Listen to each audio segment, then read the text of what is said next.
Okay, now we're going to talk about leasing and how to explain a lease. This comes in our software. It's in the tools menu. It's easily printed out. It says purchase and leasing, purchase versus leasing in the software. This is what actually prints out. And here's the presentation that goes with that. Well, on a finance agreement, you start at a selling price, you pay tax on the selling price, and you pay your loan from the selling price down to zero. Now, you're obligated for the entire term of the loan.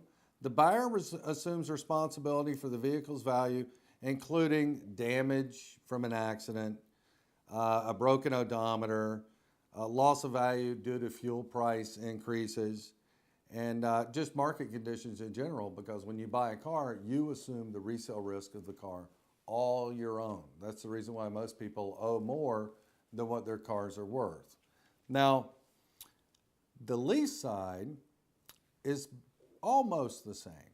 You start at the same selling price, but you pay tax as you go.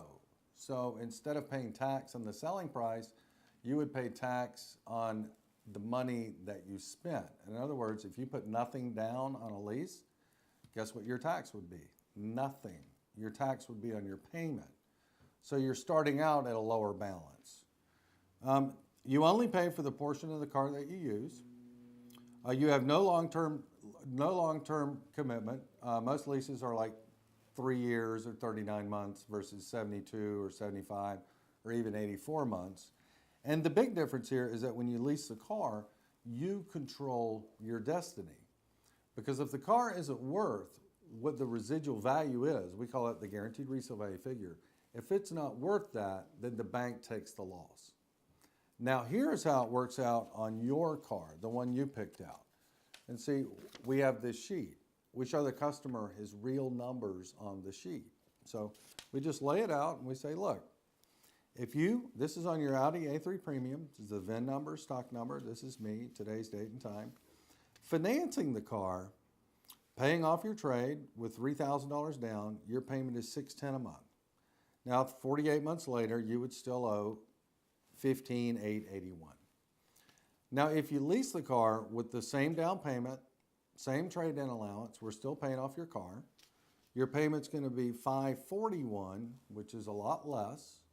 And at the end of 48 months, the vehicle's guaranteed to be worth $18,488 and 40 cents. Now, here's the big difference.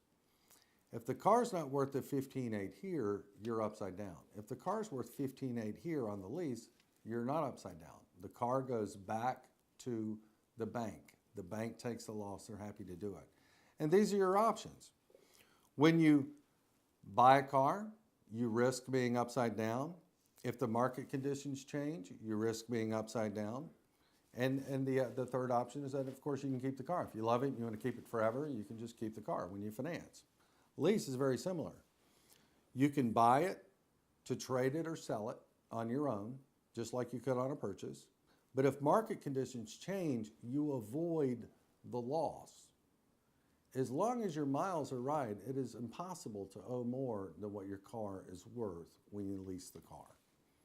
And if you fall in love with the car and you just want to keep it, then you just complete the purchase at the $18,488. And you still save the $53 a month because you're getting better fuel economy. So with the leasing presentation, we have two different sheets. We have this one that's printed off from the tools menu to help you explain to the customer how the lease works. And then you have the comparison that's done in seconds, just a click of a mouse that the manager does to create the leasing presentation. So that is a very quick way to explain the leasing to a customer.